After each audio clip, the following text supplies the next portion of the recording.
Halo semuanya, salam sejahtera untuk kita semua. Perkenalkan, saya Natania Kusumawardani, peserta Latsar CPNS Batch 2 dari Bappekom Wilayah 6 Surabaya. Saat ini saya bertugas di Satuan Kerja Pelaksana Prasarana Strategis wilayah Nusa Tenggara Barat.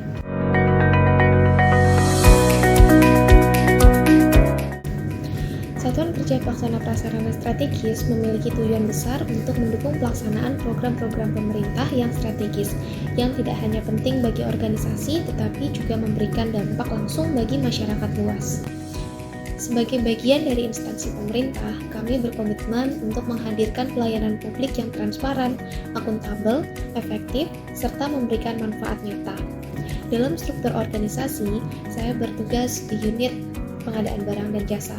Unit yang memegang peran penting sebagai pendukung utama tersedianya barang dan jasa yang dibutuhkan agar program strategis dapat berjalan dengan baik. Dalam kapasitas saya sebagai pengelola pengadaan barang dan jasa, peran utama saya adalah menjalankan dan memastikan setiap proses pengadaan dapat berlangsung sesuai dengan aturan dan prinsip-prinsip pengadaan, yaitu efektif, efisien, transparan, adil, dan akuntabel. Tugas saya meliputi beberapa tahapan penting dari pengadaan, mulai dari perencanaan kebutuhan, pemilihan penyedia, penyusunan kontrak, hingga pengawasan pelaksanaan pekerjaan. Semua ini dilakukan agar barang dan jasa yang dibutuhkan dapat tersedia dengan mutu yang tepat, harga yang wajar, serta waktu penyelesaian yang sesuai dengan jadwal. Layanan yang saya hadirkan bukan sekedar menghadirkan barang atau jasa, melainkan juga memberikan kepastian, rasa percaya, serta jaminan bahwa anggaran negara ini digunakan secara tepat sasaran.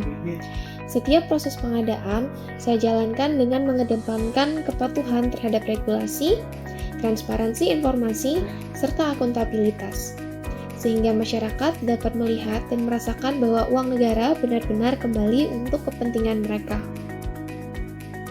Dengan menjalankan standar layanan ini, saya merasa ikut berkontribusi secara langsung pada pencapaian tujuan besar instansi, yaitu memastikan program-program strategis pemerintah ini dapat berjalan dengan lancar dan dapat memberi manfaat yang sebesar-besarnya bagi masyarakat luas.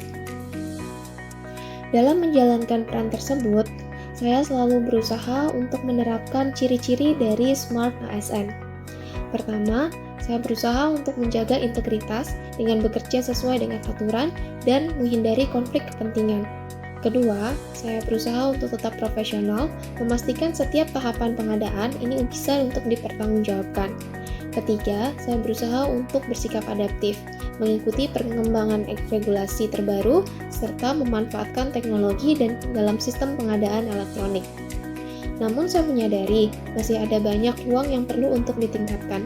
Misalnya, saya perlu untuk lebih optimal dalam pemanfaatan teknologi informasi, agar proses pengadaan ini menjadi lebih cepat, transparan, dan efisien. Selain itu, kemampuan berkolaborasi lintas unit kerja juga menjadi hal yang perlu untuk diperkuat, agar koordinasi bisa berjalan dengan lebih baik dan sinergi bisa semakin lebih kuat. Sebagai langkah sederhana untuk meningkatkan kinerja layanan, saya bisa memulai dengan lebih disiplin dalam mengelola jadwal pengadaan, sehingga setiap tahapan dapat diselesaikan tepat pada waktunya. Saya juga berusaha untuk membangun komunikasi yang lebih terbuka dengan rekan kerja dan juga penyedia barang dan jasa, agar potensi masalah ini dapat diantisipasi sejak awal. Hal-hal sederhana seperti ini, jika dilakukan secara konsisten, ini akan memberikan dampak besar bagi peningkatan kualitas layanan di bidang pengadaan. Dengan terus berkomitmen untuk belajar, menjaga integritas, bekerja profesional, serta adaptif terhadap perubahan, saya percaya bahwa saya sebagai pengelola pengadaan barang dan jasa di Satuan Kerja Pelaksana Prasarana Strategis Wilayah NTB ini akan dapat semakin bermanfaat. Tugas ini mungkin terlihat teknis, namun sejatinya setiap proses pengadaan yang berhasil berjalan dengan baik adalah kontribusi nyata untuk kelancaran program strategis dan untuk hadirnya pelayanan publik yang lebih baik bagi masyarakat. Demikian yang dapat saya sampaikan, semoga refleksi singkat ini dapat menjadi pengingat bagi saya pribadi, sekaligus motivasi untuk terus meningkatkan kinerja sebagai Smart ASN yang berakhlak. Terima kasih dan sampai jumpa lagi di video selanjutnya.